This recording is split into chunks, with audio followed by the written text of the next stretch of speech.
Computer hardware and software can come in 32 or 64-bit versions. The difference between a 32-bit and a 64-bit is the way that it handles memory. The bit size refers to the memory that it can address. A 32-bit system can reference 2 to the 32nd power bytes of memory, which equals to about 4 gigabytes.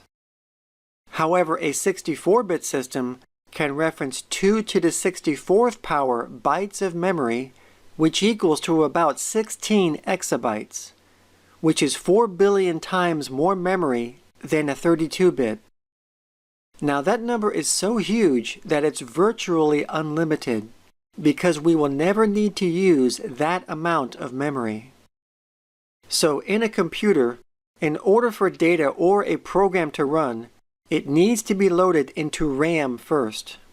So the data is stored on the slower hard drive, and from the hard drive it's loaded into the faster RAM. And once it's loaded into RAM, the CPU can now access the data or run the program. Now in a 32-bit system, since the maximum amount of memory that it can support is 4 gigabytes, it may not be enough to hold all the data that the CPU needs to make the computer run as fast as possible.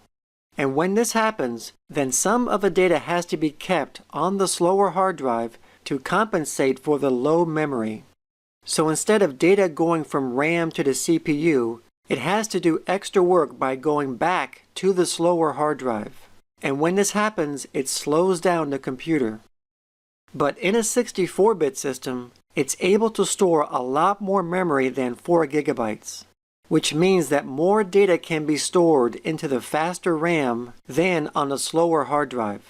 And because it can store more data into RAM, the computer is able to run a lot faster. So in a nutshell, this is why a 64-bit system is faster than a 32-bit system.